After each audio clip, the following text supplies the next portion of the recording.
L'élevage d'autruche est pratiqué dans de très nombreuses petites fermes de cette espèce, naturellement.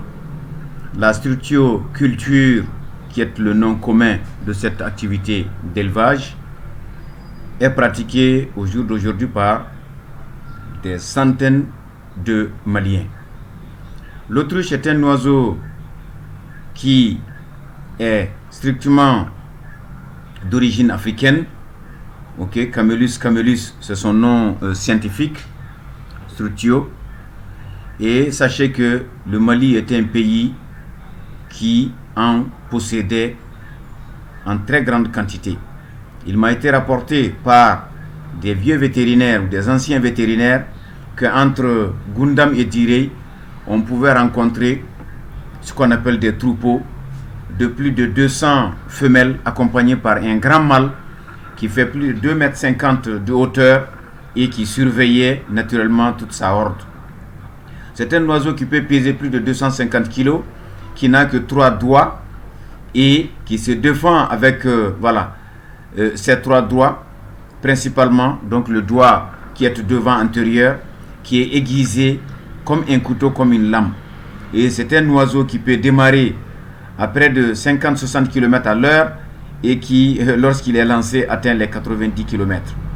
Donc c'est un bel oiseau d'Afrique aussi, et qui, à partir du Mali d'ailleurs, s'est retrouvé en Afrique du Sud, je crois dans les années 45-46. Et l'Afrique du Sud est devenue le premier pays d'élevage de cette espèce-là, parce que vous avez des milliers de personnes qui pratiquent cette activité. Au Mali, Dieu merci, nous avions un opérateur économique passionné de cette espèce qui a développé l'une des plus grandes fermes d'ailleurs dans le monde. Et c'est une espèce qui s'adapte à son environnement comme il faut. Et si vous voulez un excellent oiseau gardien contre toutes les espèces rampantes qui sont quelquefois nuisibles, élevez tout simplement des autruches. Mais c'est un oiseau, comme je l'ai rappelé, qui a l'instinct grégaire, donc c'est un oiseau sauvage et qui reste sauvage quel que soit alpha. Et quelquefois, lorsque la femelle commence à pondre des œufs qui font 1,2 à 1,8 kg, près de 2 kg par œuf, elle devient extrêmement agressive. Et c'est très souvent le mâle qui assure la garde pendant la période de couvaison, tout simplement. Donc c'est un oiseau dont on peut tirer beaucoup de choses. La viande elle-même, qui est très bonne, c'est une viande qui ressemble à tout point de vue au poisson, une viande qui n'a vraiment pas de cholestérol du tout, donc pas de gras, de la bonne chair qui est bien en tout cas appréciée par ceux qui ont eu la chance tout simplement de la consommer. Cette viande est disponible aujourd'hui à Bamako, donc et j'invite l'ensemble en tout cas de nos compatriotes à au moins goûter pour en tout cas essayer. C'est un oiseau pour nous les vétérinaires qui sont appelés tout simplement à examiner, donc qui s'approche de façon très visible. Il faut que l'oiseau vous voit arriver et il prendra ses distances naturellement parce qu'il a l'instinct grégaire, mais il accepte d'être manipulé si vous lui tendez quelques feuillages de salade ou autre chose. Ensuite vous pouvez naturellement le manipuler, mais faites extrêmement attention parce qu'un coup de bec de cet oiseau est capable de vous arracher tout simplement un bout de peau de tête. Voici une autruche qui est tombée malade. Donc quand un oiseau qui a un rayon de sécurité de près de 3 mètres accepte d'être manipulé comme ça veut vraiment dire qu'il est en tout cas en très mauvaise posture. Et déjà avec au-delà de 41 degrés, donc l'oiseau fait naturellement la fièvre. Et ici vous le voyez, il est apathique, il est amorphe, il ne bouge pas et il se laisse manipuler. Et il aurait certainement consommé, comme l'habitude, des aliments qui sont pourris, qui avaient été jetés dans une poubelle pas loin de son enclos, et il a dû enjamber tout simplement les grillages et il s'en est gavé, et nous pensons qu'il fait une infection d'origine alimentaire avec l'estomac qui est complètement touché par ce qui est pourri, qui contient des milliards de bactéries que lui certainement donc ne supportait pas. Donc un traitement antibiotique a été instauré et ensuite des hépatoprotecteurs pour essayer de libérer éventuellement un peu son foie. Sachez que c'est le seul oiseau qui a une véritable vessie et qui produit une fiente qui est très riche en réalité en urée et qui est même utilisée voilà, dans la médecine traditionnelle pour certainement pouvoir pallier à certaines maladies. Voilà. Donc c'est un oiseau, vous avez vu les oreilles qui sont là, en tout cas latérales, qui entend les bruits de très loin, qui a une excellente vue. La cornée d'ailleurs est utilisée en tout cas en médecine asiatique pour voilà, certains traitements.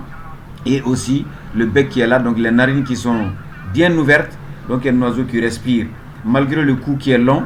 Donc tout peut passer à travers l'ésophage de cet oiseau, y compris les morceaux de cailloux, les morceaux de, en fait, tout ce qui est solide. En fait, c'est un oiseau qui bouffe tout. Donc si vous devrez l'élever, faites extrêmement attention. Aménagez un endroit, mettez plutôt du sable que du gravier et évitez tout ce qui peut traîner, ok? Les bouts de chaussures, les bouts de ballon, les bouts de tissu, tout ce qui tombe dans son enclos, ben, il est capable tout simplement de l'avaler. Et quelquefois, dans la plupart du temps, c'est ce qui, en tout cas, lui cause des dommages. Donc c'est un oiseau, comme j'ai dit, qui est vraiment facile à élever à condition de respecter, en tout cas, un bon habitat pour lui, un bon enclos avec du sable pour qu'il puisse se reproduire. Et il développe les maladies, comme en tout cas tous les oiseaux, tout ce qui est salmonellose, colibacillose, voilà, les bronchites infectieuses. Donc il les fait. Il fait le charbon aussi, donc ça il faut le savoir, hein, à l'image du dromadaire, comme il a à peu près la même taille. Et c'est un oiseau qui a 3 doigts. C'est un oiseau qui vit plutôt dans les lieux semi-désertiques et les lieux en tout cas désertiques. Donc voilà, je profite de cette petite occasion pour vous dire que d'autres vidéos suivront, j'espère, pour que vous puissiez découvrir que c'est une espèce à élever tant que faire se peut. Et le Mali est vraiment un pays dont on peut en tout cas s'inspirer pour tout simplement venir voir le succès ici qui est phénoménal, qui a été développé par un entrepreneur privé que je me garderai bien de nommer, mais il est accessible, il est connu de tous, en tout cas en République du Mali.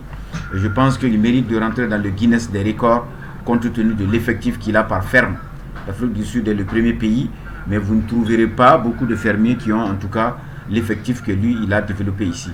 Et beaucoup d'autres éleveurs dans les parcs que nous suivions, de ruminants, de vaches, de moutons, de chèvres, élèvent voilà, un couple, 2 couples de cette espèce-là. Et depuis près de 15 ans, vraiment, en fait, l'espèce résiste bien, elle tient.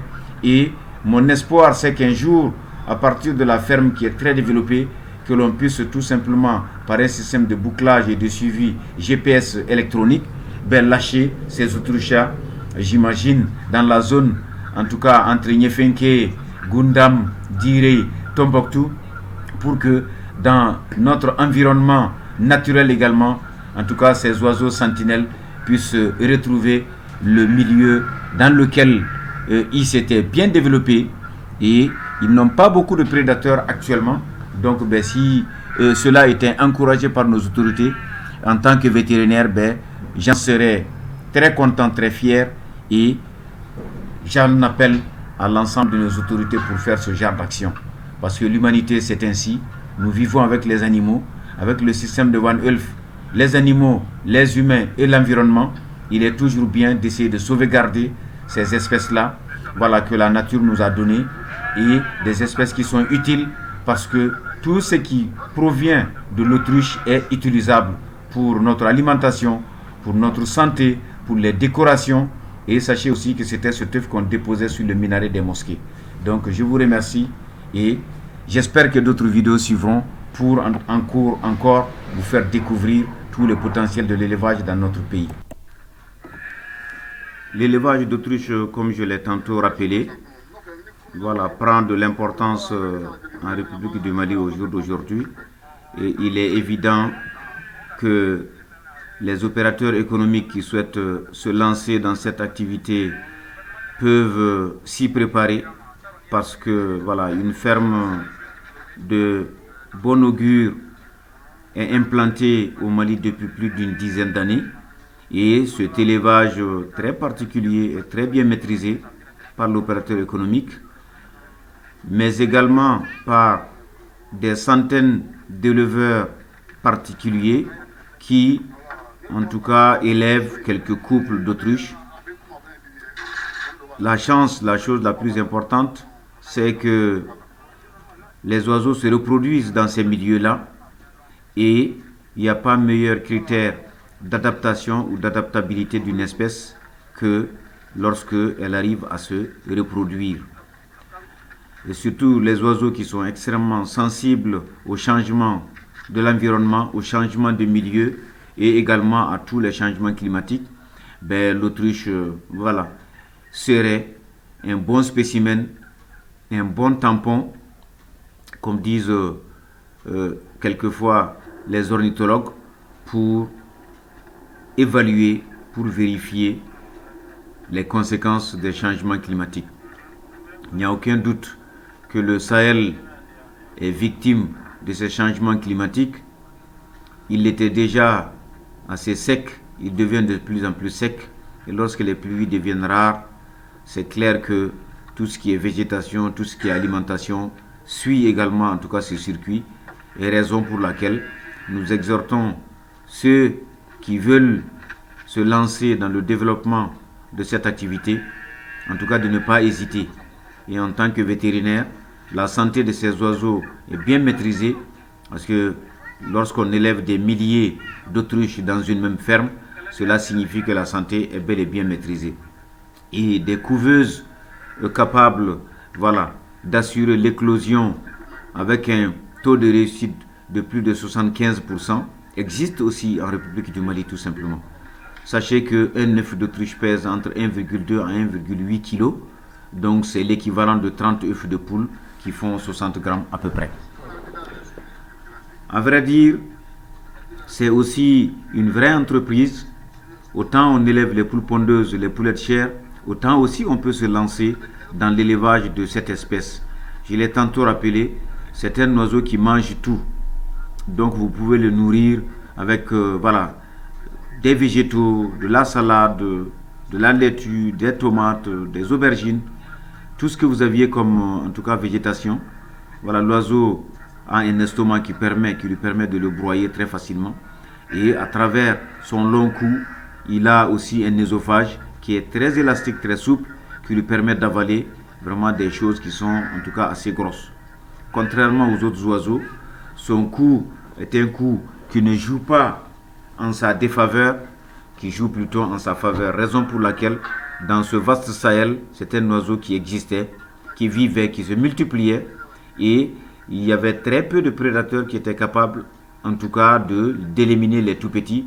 Et quand ils atteignent l'âge adulte, ils ont simplement la taille d'un grand dromadaire ou d'un grand chameau. Vous comprenez que la plupart des petits carnivores qui sont dans la brousse sont incapables de les toucher tout simplement. Et l'arme fatale de cet oiseau, c'est sa patte qui est aussi aiguisée qu'une lame de bistouri. Donc nous vous remercions et vous aurez d'autres vidéos par rapport à cette espèce en vous précisant l'ensemble des conditions d'élevage pour que en tout cas certains opérateurs puissent aussi lancer. À bientôt.